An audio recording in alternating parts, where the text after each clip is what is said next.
Cube. Cher public, nous vous invitons à prendre place confortablement et à fermer la sonnerie de votre téléphone cellulaire. En cas d'incident, veuillez repérer les sorties de secours les plus près de vous. Bon divertissement. 1, 2, 1, 2. OK, c'est bon, on peut y aller. Sophie Durocher. Elle met en scène les arts, la culture et la société. Une représentation pas comme les autres. Sophie Durocher.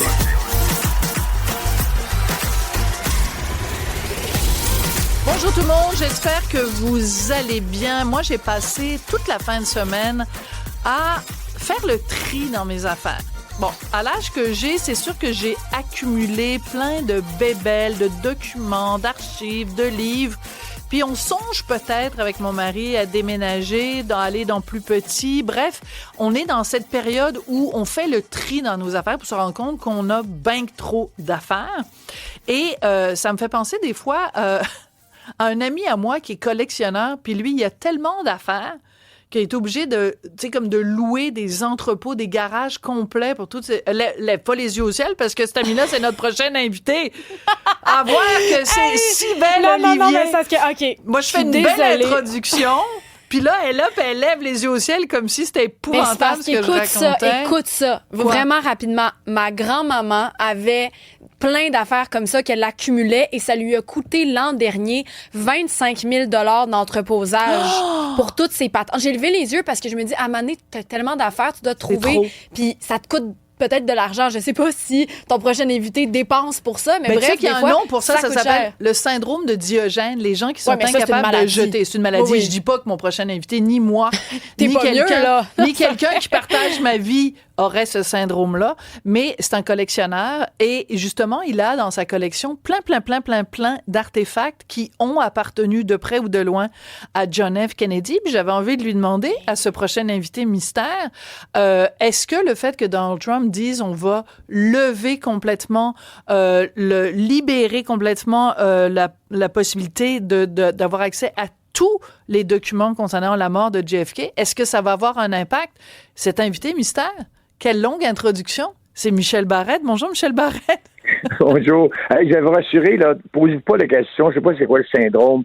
C'est une maladie mentale et j'en souffre depuis toujours. Bon, d'accord. Et concernant l'argent dépensé pour entreposer des objets, là, ben, c'est le double et plus que ça m'a coûté pendant des années. Et ça me coûte un peu moins maintenant parce que j'ai un endroit qui m'appartient, qui peut me permettre de mettre mes choses. Mais pendant des années, j'ai dépensé plus de 50 000 $ pour mes collections, bien sûr, canadiennes, bien sûr, Marilyn Monroe, puis James Dean, puis Whitney Houston, puis tout ce que vous voudrez. Mais il y a beaucoup d'objets qui sont relatifs à Kennedy, à la politique américaine et essentiellement aussi à l'assassinat de Kennedy le 22 novembre 1963. Alors, beaucoup. ça nous amène, Michel, merci beaucoup pour ce scoop, là, 50 000 $ par année, je trouve ça fascinant. Mes salutations à Maude, ta conjointe, qui devait s'arracher les cheveux, parce que c'est aussi ta comptable. Fermons la parenthèse. Michel, ça nous amène à ce sujet-là. Donc, il restait encore 1% des archives de GFK qui n'avaient pas été divulguées ou disponibles au grand public. Là, parmi les premières décisions de Donald Trump, il a décidé de libérer, donc on va pouvoir avoir accès à ça. J'ai envie de te poser la question d'Yvon Deschamps. Qu'est-ce que ça donne? Ben, justement, qu'est-ce que ça donne? Sur le coup, là, ouais, c'est comme un gros cadeau qui t'arrive dans le bas de l'arbre de Noël. Alors, enfin, ce qui me manquait, ben, mais j'ai l'impression que quand on va ouvrir la boîte du cadeau, il n'y aura pas grand-chose. Oh. Là, 1%. Là, non, parce que, d'abord, 62 ans plus tard, imaginons, on va faire le travail à l'envers. Imaginons que demain matin, il y a un politicien canadien, québécois, qui est assassiné. Enquête, avec tout ce qu'on a de policiers, de la GRC, puis là, on va régler le cas, on va trouver le coupable, le motif, l'occasion, puis on va le savoir. Mettons, d'ici un an, là, on est assis, on dit, c'est ça qui s'est produit, c'est tel individu ou tel groupe, c'est réglé. 62 ans plus tard, avec tous les moyens qu'on a depuis ce temps-là qui se sont améliorés au niveau des enquêtes et du ça, qu'on ne soit pas encore capable de mettre le doigt sur vraiment qu'est-ce qui s'est passé. D'abord, si on protège ces dossiers-là, c'est parce qu'on veut protéger quelqu'un. On veut protéger la vérité, parce que peut-être la vérité nous ferait mal. Alors, c'est certain que, bon, le rapport Warren, c'est un peu n'importe quoi. Si 1 an ou 2 après l'assassinat, on avait su que, dans les théories, bon, mettons que c'est le CIA avec, mettons, les Cubains ou la mafia, parce que tous les scénarios sont possibles. Si on était dans une salle avec 10 000 personnes qui s'intéressent au sujet, on aurait 10 000 versions. Ouais, mais Michel, faut pas t'oublier qu'un tel, à ce moment-là, il faut savoir que quand Kennedy est rentré parce que son père était bien proche de la mafia, puis la mafia se sont dit, ben, si on fait rentrer Kennedy, on va avoir la paix. Le procureur général, le frère, Robert Kennedy, lui rentre dans le derrière tout de suite après. Ils font, ben, voyons donc, on a tout fait pour rentrer son frère, là, lui, il nous, excusez-moi l'expression, il nous fuit dessus. Ça marche pas. Alors là, on a une raison. Oh, les Cubains, l'échec de des cochons. Oui, mais il y a quand même des trucs intrigants, parce qu'évidemment, moi, j'ai absolument pas du tout l'amorce du début, du commencement des connaissances que tu as, mais j'ai lu là-dessus un tout petit peu avant d'entrer en onde.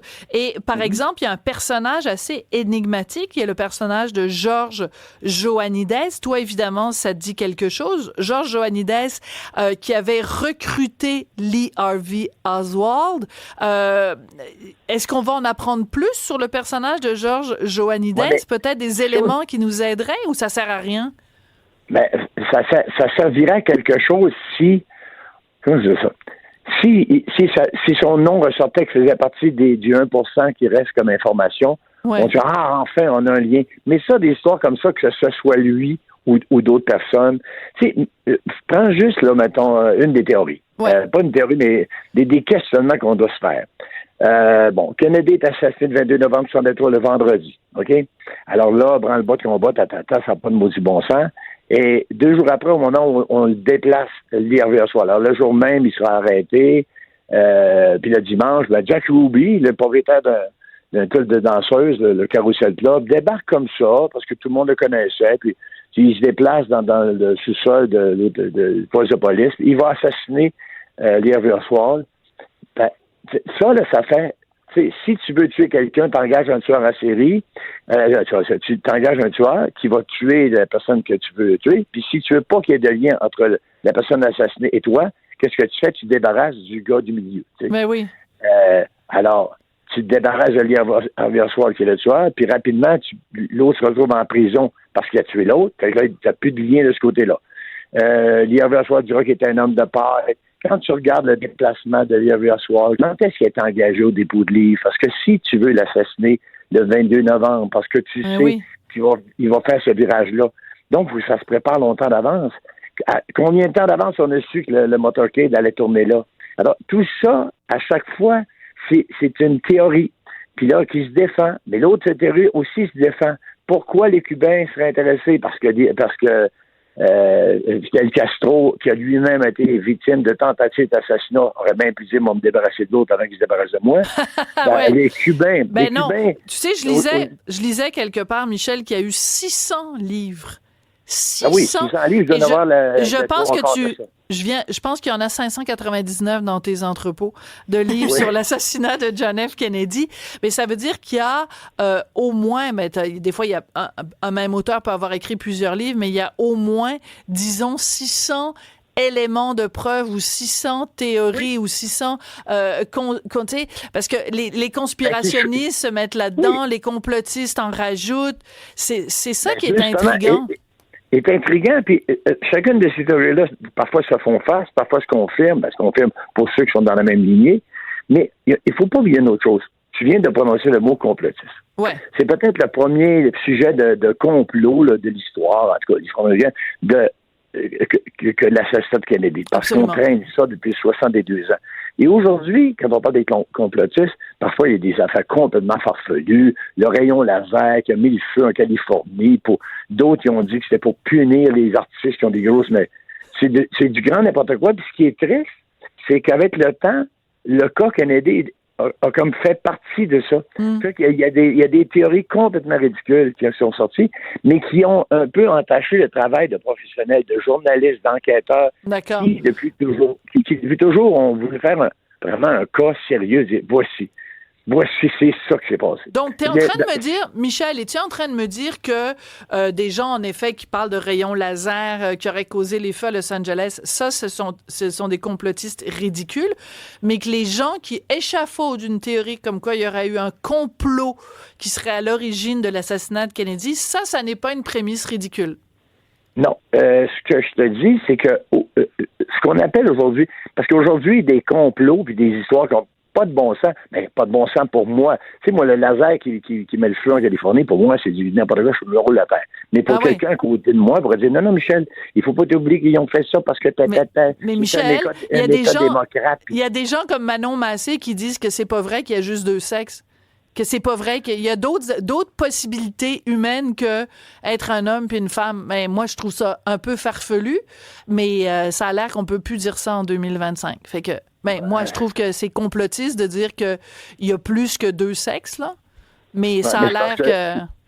Tu vois qu'aujourd'hui, des choses qui nous paraissent complètement ridicules, comme moi, je t'annonce que je suis enceinte, d'ailleurs, c'est que les choses qu'on trouve maintenant complètement ridicules entassent, à mon avis, des enquêtes sérieuses de faits qui sont plus simples. Quelqu'un est assassiné, on veut savoir par qui, et est-ce qu'il était seul ou il y avait un groupe derrière, quelles étaient les intentions, le pourquoi, qui voulait...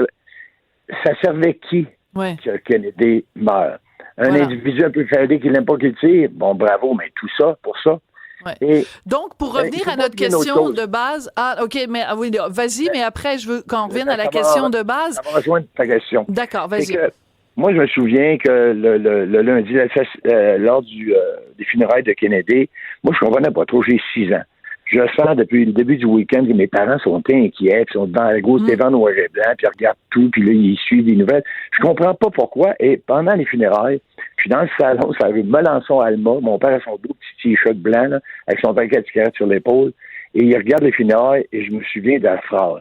Il regarde ma mère, et il dit, ça, là, c'est la 3e guerre mondiale. Là, moi, là, j'entends parler de guerre, puis de monsieur là-bas qui a un cheval et des bottes à l'envers, puis... Alors, ça m'a rejoint déjà. Bon, si tu as 6 ans, ben déjà, tu es impressionné, ce qui fait que j'ai fini par comprendre qui était, puis m'intéresser au sujet, c'est-à-dire Kennedy et à son assassinat. Si tu avais 20 ans en 63, là, ben 62 ans plus tard, tu en as 82. Mais les gens qui ont vécu, quand je dis vécu, qui l'ont vécu en direct, mettons, qui ont vécu le week-end, ça les intéresse plus que le jeune d'aujourd'hui qui a 20 ans, pour qui, à mon avis, ça devient juste un autre complot parmi tant d'autres. Il y avait un président, à moins que tu t'intéresses à la politique, ça. Ouais. Il y a un président, dans le temps, s'est fait tirer, puis là, il en parle encore. Non, ça fait 62 ans, on s'en fout de ça. Alors, on s'y perd un peu. Alors, d'après moi, je vais répondre à ta question, mais tu me la poses, on n'apprendra rien de plus. Pourquoi on veut protéger un dossier? Pourquoi on garde ça? Parce qu'on veut protéger des gens ou une institution ou des organisations. Sinon, je répète que le rapport Warren, c'est un peu n'importe quoi. C'était une manière rapide de dire, pour le public américain, et tous ceux qui s'intéressent à ça, on va dire, c'est pas compliqué, c'est un loup solitaire. Ouais. Il n'aimait pas, il l'a tué. Alors, si c'est ça, ben, réglons ça, il part. Ouais, Warren avait réglé tout ça. Je comprends pourquoi on en parle encore, en effet, plus de 60 ans plus tard. Écoute, la semaine dernière, je reste sur le sujet des États-Unis. La semaine dernière, je recevais un cardiologue, puis après qu'on ait quitté les ondes, il me disait que parmi ses patients, il y a énormément de gens qui font des crises de palpitations, des crises d'angoisse, de l'anxiété, c'est pas bon évidemment pour le cœur, qui font toute cette réaction-là depuis le 6 janvier, depuis l'arrivée au pouvoir de Donald Trump. C'est quand même capoté. Est-ce qu'on capote trop avec l'arrivée de Trump, d'après toi, Michel? Ben moi, là, jour après jour, je suis sur le bord d'avoir des palpitations. T'es sérieux? Parce que je trouve ça très violent. Je trouve ça très violent. La politique d'aujourd'hui, on n'est plus à l'époque. C'est pour moi, là, la job. Là, si t'es président des États-Unis, il faut un peu de prestance, un peu de... Peu importe. Que t'aimes la politique de décorum. Ça. Ce qu'il n'a pas, puis Elon Musk n'aide pas tout ça. Tu sais, l'engueulade, il n'y aurait pas l'engueulade, plutôt. La chicane entre les deux, ouais. Non, ben, la Norvège et le Oui. Groenland, là, tu sais, c'est qui a dégénéré, il n'y a pas ni lèvres. Tu fais, parce que c'est quoi cet individu-là? C'est pas une manière, tu sais, qui met sur son site lui-même avec l'intelligence artificielle en gangster, avec le mot, dans le fond, si tu me cherches, tu vas me trouver, ou regarde bien c'est quoi? On est rendu où? Je sais Là, pas. on parle pas Est-ce de- que, on d'après parle pas toi, de- son signe, d'après toi, Elon Musk, c'était clairement un signe nazi ou pas? Dans ma tête, à moi, oui. Mais là, en même temps, là, tu vois, moi, en disant ça ce matin, j'entends la moitié de ton auditoire qui fait, ben non, Michel, bon, il y en a plein de Non, photos je comme sais. ça. Alors, Les gens sont rendus très polarisés, en effet. Mais polarisé parce qu'il est polarisant. Ouais. Tu comprends? On est ailleurs. On est ailleurs, puis je trouve ça malsain, je trouve ça dangereux, puis je suis pas parano, là. Mais si on suit la politique un peu, il y a des manières de faire, puis sa nouvelle manière à lui, il y en a qui vont dire, ouais, mais c'est bien qu'il brasse un peu la politique, puis non, mais il y a une manière de faire, puis il fait mal, à mon avis, et ça augure rien de bon, à mon humble avis de citoyen québécois qui regarde ça un peu de loin. C'est pour ça que c'est intéressant aussi, parce que c'est ta fine connaissance de la politique américaine, de l'histoire américaine et de l'histoire de la politique américaine, et en particulier de John F. Kennedy. Donc, pour résumer, il n'y a rien là dans le 1% qui reste, mais on a quand même hâte de savoir. S'il y a quelque chose, on ouvre le champagne, puis je me roule la patte. Ah, tu te roules la terre. Moi, j'ai hâte de voir ça. Merci beaucoup, mon beau Michel. Je t'embrasse. Puis je suis très contente de savoir que tu économises maintenant 50 000 $ par année en arrêtant d'entreposer, de payer quelqu'un d'autre pour entreposer tes affaires. Mes affaires sont chez moi maintenant, puis c'est bon. Il y a du stock à Tabarouette. Merci à toi. Merci. Et c'est absolument hallucinant. Michel, à un moment donné, Michel Barrette, on est amis. Moi, je suis super amie avec sa blonde, puis Richard est très ami avec Michel. Puis en plus, mon fils est ami avec leur fils. Fait que, en tout cas, le party pogne. Et donc, on est allé souvent chez eux. Et Michel, c'est incroyable, Barrette, parce que tu lui dis n'importe quoi. Tu dis, tu sais, l'autre jour, j'ai vu un film, Marilyn Monroe. Là, il dit, attends 2 secondes. Là, il part. Il revient 3 minutes plus tard ou 5 minutes plus tard en disant, tiens, Sophie, ça, c'est une bobe épine. Du film. Non, une bobe épine de Marilyn Monroe. J'ai acheté ça aux enchères et tout ça. Okay. Non, il y a le bobe épine. Après ça, tu dis le nom de, je sais pas moi, Frank Sinatra. Là, il part, il revient. Là, il a le carnet téléphonique de Frank Sinatra avec le nom de toutes les personnes qui l'appelaient. Il y a ça, il a acheté ça. Oh oui. Il est incroyable. Tu dis n'importe quoi. Tu dis... chercher tous ces petits emplacements. Il connaît tout. C'est complètement capoté. Vous avez toute une caverne chez lui? Ouais, à la caverne d'Ali Barrette. Ah. Oh, ça, c'est un 8!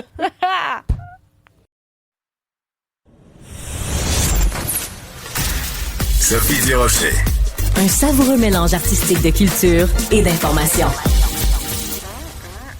Alors, vous connaissez la phrase célèbre « Heureux qui, comme Ulysse, a fait un beau voyage ». Ben moi, je change cette phrase-là, mesdames et messieurs. Dorénavant, je vais dire « Heureuse qui, comme Hélène, a fait un beau voyage ».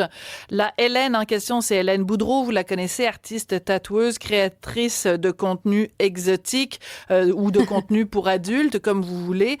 Mieux connue sous le nom de la fille de Lucam et mieux connue ici au sein de l'équipe comme la best de Sophie. Moi, je m'entends bien. J'adore Hélène Boudreau. Ça fait des années qu'on s'entend bien. On a une complicité. J'adore cette fille-là. Je trouve qu'elle a du front tout le tour de la tête. Puis elle est fière de ses opinions. Puis elle est fière de ce qu'elle accomplit. Hélène Boudreau, bonjour. Bonjour. Hélène, tu as fait tout récemment un voyage en Antarctique. Ça a beaucoup fait jaser sur les médias sociaux. Tout le monde s'est intéressé à ça. Tu es revenu depuis quelques jours seulement.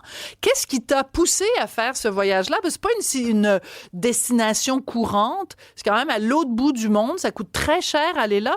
Pourquoi l'Antarctique, Hélène? C'est une question qu'on me pose souvent. Tout le monde me jugeait d'aller là. Il me disait que c'était juste de la glace, qu'il n'y avait rien d'intéressant. Puis moi, j'en ai parlé avec mon ami. On était en Afrique du Sud. Puis je lui ai posé la question, c'est quoi ton voyage de rêve? Puis elle me dit, ça serait d'aller en Antarctique ou en Arctique, au pôle Nord. Puis moi, j'étais comme, OK, on le fait. Puis elle pouvait pas me rejoindre parce qu'elle avait pas assez d'argent. Puis moi, j'ai décidé d'y aller toute seule, de trouver quelqu'un qui viendrait avec moi. Puis j'ai texté plein de monde sur mon Instagram. Puis j'ai trouvé une personne. Puis ces personnes-là, ils allaient déjà en Antarctique, je les ai rejoints. Puis c'était mon plus beau voyage, ma plus belle expérience que j'ai jamais vécue de toute ma vie. Ton plus beau voyage. Alors moi, évidemment, sur Instagram, moi je suis amie avec toi sur Instagram et ça m'a beaucoup frappée parce qu'évidemment, on connaît ton contenu coquin, on connaît tes clins d'œil, mais il reste que là-bas, t'as vraiment réalisé un rêve et t'es allé à la rencontre de la nature et des animaux et des paysages, mais vraiment à couper le souffle. Donc, c'est pas un voyage nono, c'est pas un voyage insignifiant. Bien au contraire, Hélène. Ben oui, ben dans le fond, je voulais faire changement de de mon contenu très sexy. Donc j'ai voulu aller dans la nature et faire un petit peu de contenu drôle. Je faisais mon National Geographic. Donc j'ai tout le temps voulu être avec les animaux. Puis tu sais, j'ai fait beaucoup de safaris. Puis comme que je dis à tout le monde, aller en Antarctique, c'est comme un safari, mais avec de la neige. Puis c'était magnifique. J'ai même pleuré de joie tellement que c'était beau. Qu'est-ce qu'il y avait de si touchant, de si émouvant et qu'est-ce qui fait en sorte que de tous les voyages que tu as fait, parce que tu en fais régulièrement, tu vas à Dubaï, tu vas en Afrique du Sud, tu vas dans plein d'endroits en Tanzanie, qu'est-ce qui fait que ce voyage-là était si émouvant ou si mémorable? Qu'est-ce qui fait que c'est si mémorable? J'en ai expliqué un peu sur mon TikTok. C'est tellement loin, puis il y a 0,01% de la population qui vont en Antarctique. C'est vraiment très, très rare que les gens puissent mettre le pied sur ce continent-là. Puis j'ai eu la chance et c'est d'être avec les animaux en liberté, de les entendre jouer, être libres dans leur habitat naturel. Ouais, dans leur habitat naturel. Puis c'est tellement émouvant. Même tu sais, les hommes, là, ils regardaient ça, puis ils avaient les larmes aux yeux. Moi, là, je suis arrivée sur les îles, puis c'était tellement beau. J'avais pas de mots, j'ai passé à pleurer. Puis tout le monde était comme, OK, mais Hélène, est-ce que ça va? Je suis comme, oui, ça va super bien. C'est juste que les bébés phoques, les petits pingouins venaient te voir en liberté. Ils n'avaient pas peur de toi parce que les animaux, on les respecte là-bas. C'est vraiment... j'ai pas de mots. C'est trop beau. Trop beau. Comment ça fait que ça te coûte 30 000 $? Comment ça fait que c'est si cher aller là? Premièrement, ma cabine était 52 000 $, vu que c'est une cabine avec un balcon. Mais tu peux avoir des cabines à 15 000 $ US. Donc, c'est ça, c'était en US, mais là-bas, c'est des îles britanniques. Oui. Donc, c'est vraiment l'économie là-bas, c'est très en pounds. C'est très, très cher. Même le Wi-Fi m'a coûté 1000 piastres là-bas parce que fallait que je paye à chaque jour 100 piastres, que ça montait vite. J'ai été en croisière pendant 18 jours. Puis c'est ça, c'est 52 000 la cabine. J'ai pris la cabine de luxe. Là. Sinon, il y a d'autres cabines moins de luxe, mais que tu partages avec d'autres mondes. Tu sais, ça dépend c'est quoi que tu prends. Et puis moi, ben avec le mal de mer, j'avais vraiment besoin d'un balcon. Et puis pour aller vomir dans la mer. non, mais non, juste prendre de l'air frais puis prendre mes photos en paix. Mais non, c'était très cher parce que justement l'Antarctique c'est très très loin et le gaz et tout je pense que c'est pour pas que trop de monde y aille aussi. pour ça le soit... préserver, c'est ça, pour que ça reste quand même, parce Oui. que c'est une réserve faunique. Si ça devient vol chipette, là, air sardine, puis que tout le monde y va, ben là, à ce moment-là, ce sera plus une réserve naturelle et ce sera plus aussi protégé, aussi isolé. T'as écrit quelque chose en anglais sur ton compte Instagram, fait que je vais le traduire au fur et à mesure parce que ça m'a beaucoup touchée. Parce que, tu sais, depuis des années qu'on se connaît, qu'on se côtoie, Hélène, moi, je prends toujours ta défense pour dire ne vous fiez pas aux apparences. C'est une fille qui a une tête sur les épaules. C'est une fille intelligente qui sait où elle s'en va. Et t'as écrit sur ton compte Instagram, peut-être que la seule chose, vous voyez quand vous me regardez, c'est une fille qui fait de la porno pour gagner sa vie. Moi, ce que je vois sur une de tes photos, elle dit, moi, ce que je vois, c'est une femme qui fait de son mieux pour réaliser tous ses rêves. Et moi, quand je rêve, ça devient ma réalité. Ça peut vous sembler négatif, mais moi, c'est ce qui me fait du bien. Je sais que rien dans la vie ne vient facilement. Moi, j'ai choisi peut-être des choses plus difficiles. Si vous n'êtes pas content, arrêtez de me regarder. Moi, je vais continuer à poursuivre mes rêves. Bravo, Hélène. Merci. Bravo. Mais je veux pas sembler prétentieuse, mais j'ai accompli presque tous mes rêves. Il m'en reste quelques-uns, mais là je parcours le monde, j'ai tout ce que je veux. Puis c'est sûr que le métier que je fais, c'est vraiment spécial pour la plupart du monde, mais moi, ça me permet de réaliser mes rêves, donc ça me rend heureuse. Est-ce que tu es encore dans le jugement des autres? C'est-à-dire que, est-ce que ça t'affecte des fois quand les gens disent, voyons donc, ça n'a pas d'allure? Je me rappelle quand tu étais venue à l'émission Le Monde à l'envers, les gens étaient là, oh mon Dieu, elle peut pas être un modèle pour les femmes. Tu sais, je veux dire, c'est un choix que toi t'as fait. Il y a personne qui te force à faire ce métier-là. Est-ce que tu sens qu'il y a encore dans la population, dans les médias, beaucoup de jugements négatifs à ton égard? Et est-ce que ça t'affecte?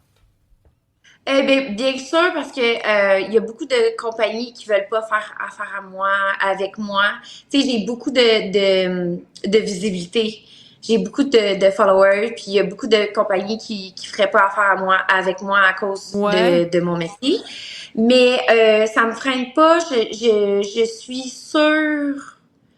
Quand que je vais raconter ma vraie histoire bientôt, ma vraie histoire, le monde, ils vont comprendre du pourquoi j'ai fait tout ça et pourquoi je continue encore. Et tu sais, c'est vraiment une grosse... Le monde, il pense me connaître, savoir une grosse partie, mais il y a une grosse partie de l'iceberg qui est encore... immergée. Qui est encore immergée. Ah ouais. Oui, donc ce qu'on ne connaît de toi, pour une fille qui revient de l'Antarctique, ce n'est que la pointe de l'iceberg. Mais j'ai l'impression que tu es un petit peu en train de nous donner un scoop sans nous donner un scoop. C'est quoi, tu prépares un livre?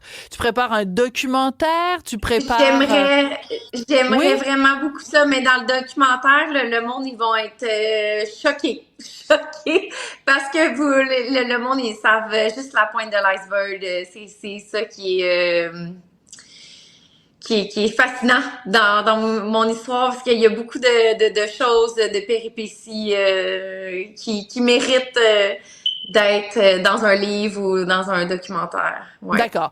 Est-ce que ça veut dire que, par exemple, plus jeune ou à un moment donné dans ta vie, tu as vécu un drame ou tu as vécu quelque chose de particulier qui explique certains choix de vie? Est-ce que ça ressemble à quelque chose comme ça? Non, j'ai vraiment eu une bonne jeunesse. C'est juste que tu sais, quand je suis devenue riche et populaire, j'ai rencontré beaucoup de monde qui voulait pas mon bien, dans le fond. Puis c'est toute cette histoire là que tu vas raconter. Donc, il y a peut-être des gens qui seront pas contents de ton livre, mais fais-moi... Non!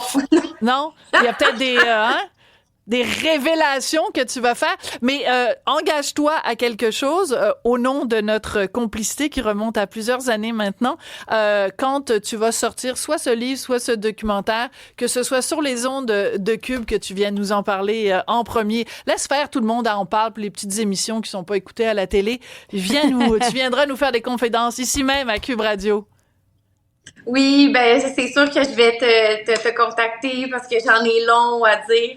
OK. Puis juste pour terminer, ma mère, tu sais, je suis pas très proche de ma mère, mais elle m'a contactée quand j'étais en Antarctique, puis elle a dit, je suis fière. Je pense que c'est la première fois que depuis que je fais du OnlyFans, elle me dit qu'elle était fière de moi, puis que pour la première fois à voir sa vraie fille à travers son écran, puis elle a pleuré de joie parce qu'elle voyait vraiment mon vrai moi, dans le fond. Que j'avais pas besoin de me déshabiller, que même en manteau, je faisais rire, puis que j'avais plein de joie. Donc, c'est ça m'a touchée. Ben, ça me touche aussi beaucoup parce que moi, ma mère est morte l'année dernière et je pense qu'en Ah, mes 59 ans, condoléances. oui, mais je pense qu'en 59 ans de vie, c'est peut-être, je peux compter même pas sur les doigts d'une main le nombre de fois où ma mère m'a dit qu'elle était fière de moi. Donc, si toi, tu as eu cette chance-là avant du vivant de ta mère, ben profites-en, ce sont des moments extrêmement précieux. Hélène, je t'embrasse à distance. Merci beaucoup d'être venue nous raconter ton voyage Oui, et on a très hâte à tes révélations. Merci beaucoup, Hélène. oui, oui, j'en ai beaucoup, merci.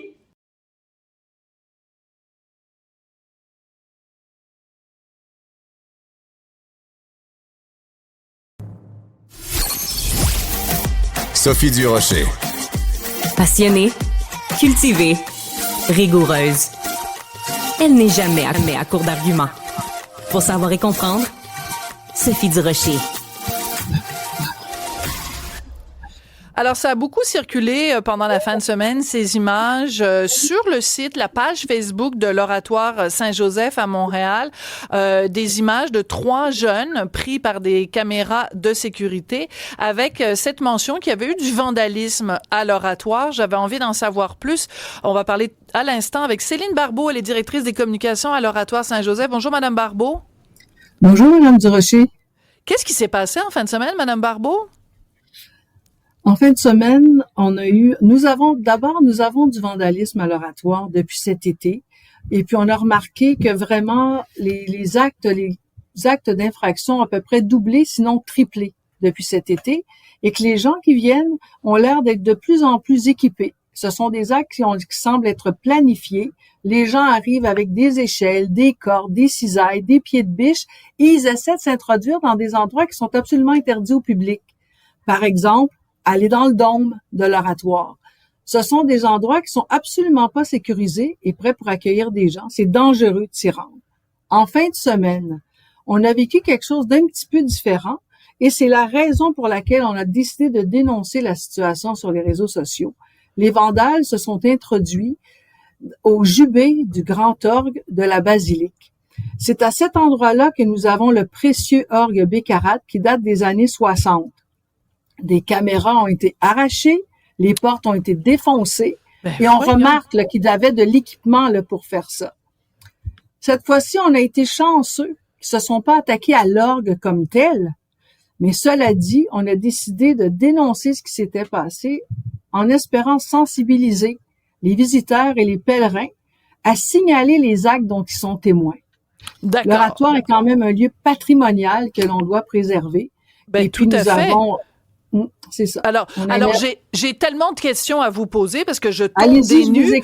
je tombe des nues parce que vous m'annoncez ça comme ça, un petit lundi, que depuis cet été, donc été 2024, qu'il y a des actes de vandalisme. Ça veut dire qu'avant, ça n'arrivait jamais à l'Oratoire?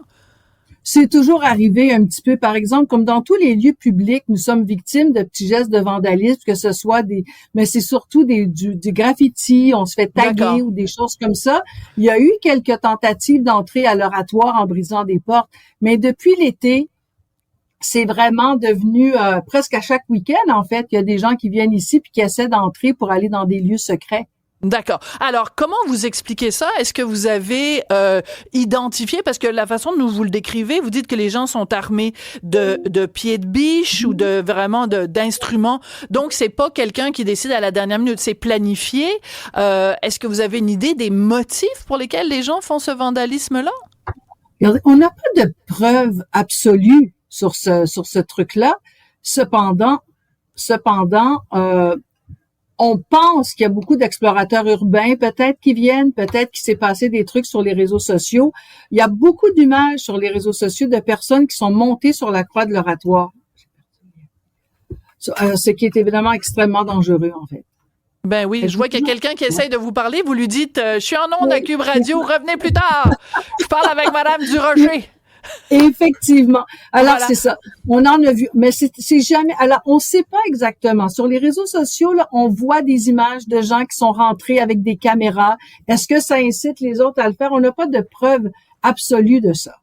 D'accord. Quand vous avez montré ces images-là, puis moi-même, je les montre en ce moment à l'écran, des images des 3 personnes qui, en fin de semaine, ont fait ce vandalisme-là. Une chose nous frappe, ce sont des jeunes. Ils ont l'air, en tout cas, très jeunes. Ils ont l'air des mineurs. Il y a des gens qui vous ont reproché d'avoir divulgué ces images-là. Qu'est-ce que vous répondez aux gens qui sont fâchés que vous ayez montré ces images? Il semblerait que lorsqu'il est question d'intérêt public, on aurait le droit de présenter certaines photos. Nous, on l'a fait comme ça. Parce que le vandalisme dans un immeuble patrimonial, selon moi, c'est d'intérêt public. Tout à fait. Et puis, je pense qu'en montrant ces images-là, ça va peut-être envoyer un message clair qu'il y en a des caméras, on peut prendre les gens. Ces jeunes-là ont été pris en flagrant délit. Alors, ils ont essayé de se sauver. Alors, on s'est dit peut-être qu'on pouvait sensibiliser. Vous parlez des jeunes. Un des trucs qu'on trouve très, très inquiétant, ceux-ci, vous les voyez, on en a des encore plus jeunes que ça. Alors, des jeunes qui ont moins de 15 ans, de 10, 12, 13, de 13 ans, de 14 ans, qui montent dans des structures qui sont absolument pas appropriées, ben nous, ça nous inquiète. Bien ça sûr. nous inquiète pour leur Surtout vie. qu'ils risquent de se blesser.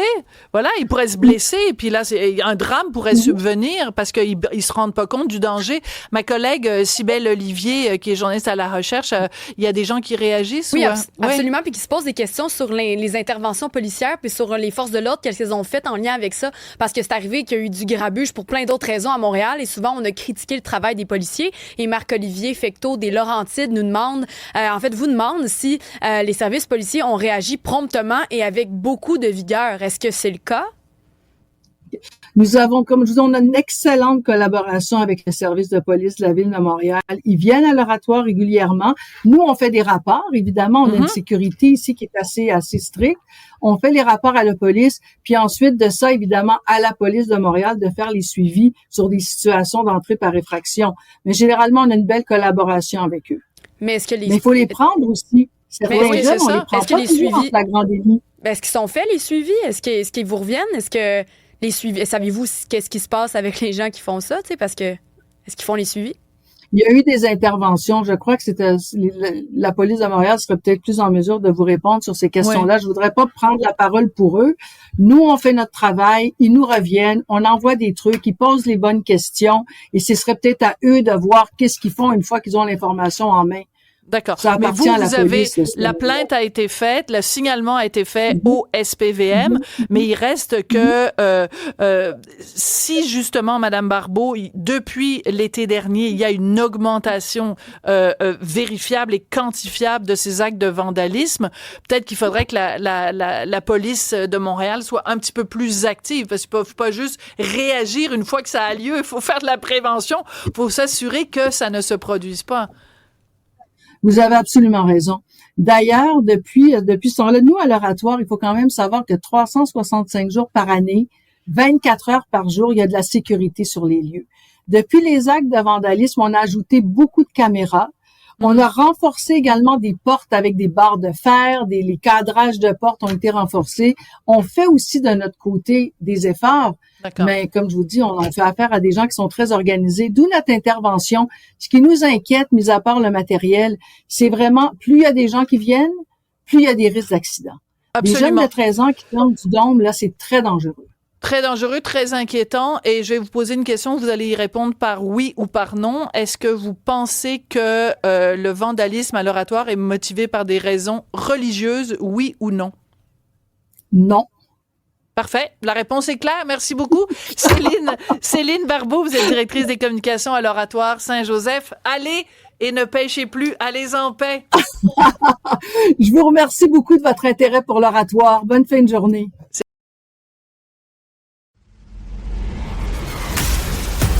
Elle se déplace du côté court au côté jardin pour couvrir tous les angles de la nouvelle. Pour savoir et comprendre, Sophie Durocher. Isabelle Huot est docteure en nutrition et aujourd'hui, on va se pencher sur la question de l'obésité. De plus en plus de gens qui sont obèses. Notre collègue Richard Béliveau dans le journal disait à quel point ça pouvait causer des problèmes aux genoux. Les genoux ont de la difficulté à supporter tout ce poids, problème d'arthrite. Est-ce que les médicaments sont la meilleure solution ou il y a d'autres solutions, Isabelle? Médicaments style Ozempic. Ben justement, c'est tellement la folie, puis l'histoire de la médication en termes de perte de poids, on n'a pas eu beaucoup de succès dans le passé. Je pense notamment aux médicaments qui étaient utilisés pour empêcher l'absorption du gras. Ça amenait ce qu'on appelle une diarrhée avec beaucoup de gras dans les selles. Ça a été mis de côté. Au début des années 70, on utilisait des amphétamines. Ça aussi, ça a causé beaucoup de problèmes, l'hypertension pulmonaire. Bref, il y a beaucoup de choses qu'on a essayé dans le passé qui n'ont pas fonctionné. Je dirais depuis, Ozempic a été accepté en 2018 pour le traitement du diabète. On s'est rendu compte que ça fonctionnait pour la perte de poids. Et depuis 2023, c'est la folie. Et ça m'inquiète. Donc, oui, c'est bon. Oui, en fait, ça m'inquiète parce que c'est souvent demandé pour des raisons purement esthétiques. Donc, c'est quoi l'Ozempic? Parce qu'il y a plein de molécules maintenant qui viennent d'arriver sur le marché. Il y a une grosse compétition entre l'industrie pharmaceutique qui va avoir la molécule qui va fonctionner le plus rapidement. On apprenait vendredi dernier là que justement Novo Nordisk était dans la course pour lancer une nouvelle molécule qui est en phase 2 qui amènerait une perte de poids plus rapide. Et là, c'est vraiment une grosse compétition. Donc, qu'est-ce que c'est, Sophie? Analogue GLP-1 pour glucagon-like peptide 1. Donc, nouvelle classe qui fait en sorte que quand on mange un repas, on a naturellement la sécrétion de cette hormone-là qui va faire en sorte justement que ça va ralentir le vidange gastrique. Donc, si on veut, les aliments restent dans l'intestin plus longtemps. Ça coupe l'appétit et c'est ce qui fait en sorte que ça amène une perte de poids. Satiété. Donc, d'accord. La satiété, justement. Ça va faire en sorte qu'on va manger entre 300 et 500 calories de moins par jour. Ça amène une perte de poids entre 12 et 15 du poids corporel sur un an, mais maintenant, les nouvelles molécules sont encore plus efficaces. C'est pas si important que ça, Sophie, si on regarde cette perte de poids-là. Quand on parle, par exemple, d'une personne de 200 livres, si on regarde une perte de poids de 15 par exemple, on aurait un 30 livres de perte. Tu sais, 30 livres de perte sur un an. Fait que, tu sais, on est un petit peu moins qu'une livre par semaine, alors qu'il y a quand même d'autres solutions avec moins d'effets secondaires pour engendrer cette perte-là. Donc, c'est pour ça que ça t'inquiète. C'est pour ça que ça t'inquiète. Mais tu me disais au début que ça t'inquiète parce que des fois, c'est uniquement pour des raisons esthétiques. Donc, on ne devrait pas, selon toi, si je comprends, recourir à ces médicaments-là si notre santé elle-même n'est pas mise en péril par notre surpoids. On devrait garder ça seulement quand c'est pas pour des raisons esthétiques et que notre santé est vraiment en danger. Ben voilà, parce que moi, je vois des cas, des gens qui veulent perdre 15-20 livres, qui demandent à leur médecin absolument une prescription. Ça coûte cher et j'aurais envie de dire, avant de dépenser 300-400 $ pour cette injection-là hebdomadaire, maintenant, il y a des injections pour d'autres compagnies aussi quotidiennes. Avez-vous investi ce montant-là pour travailler vos habitudes de vie? Excellente question. Ben oui, tu sais, 300 $. Qui a déjà rencontré une ou un nutritionniste dans sa vie pour passer peut-être 3-4 rencontres pour faire le point sur ses habitudes de vie? Qui a déjà rencontré un psychologue spécialisé en troubles du comportement alimentaire si on a tendance à avoir des débordements, des compulsions alimentaires? Qui a déjà investi ce montant-là dans un kinésiologue pour un programme d'exercice adapté, travailler son métabolisme?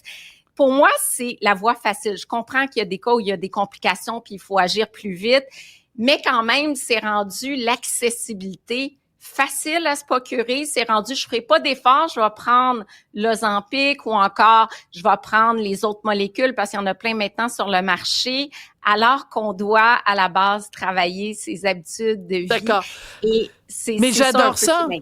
Mais je comprends et je partage évidemment ton inquiétude. Ce que j'aime beaucoup, c'est que tu ramènes ça à une question économique des fois, de dire si vous êtes prêt à investir $300 par semaine, je pensais pas que c'était si cher que ça. $300 par semaine, par mois, désolé, par mois. $300 par semaine, mois, c'est par mois. Mais quand même $300 par mois. En effet, prenez cet argent-là puis on pourrait l'investir avec des professionnels ou changer des modes de vie.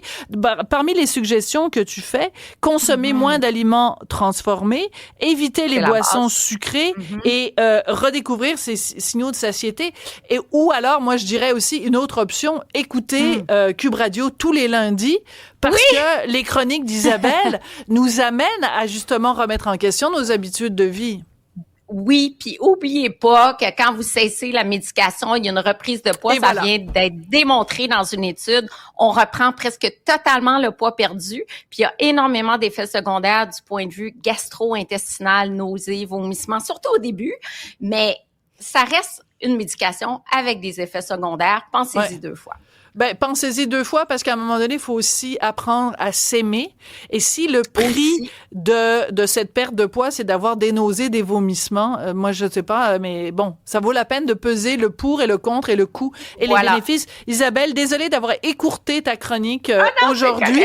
On lui a fait faire subir un traitement Zempic, ta chronique, à rétrécir. Elle était toute mince aujourd'hui, ta chronique. Merci beaucoup, Isabelle. C'est correct. Merci, Cybèle. Un plaisir de t'avoir avec moi. On se retrouve demain.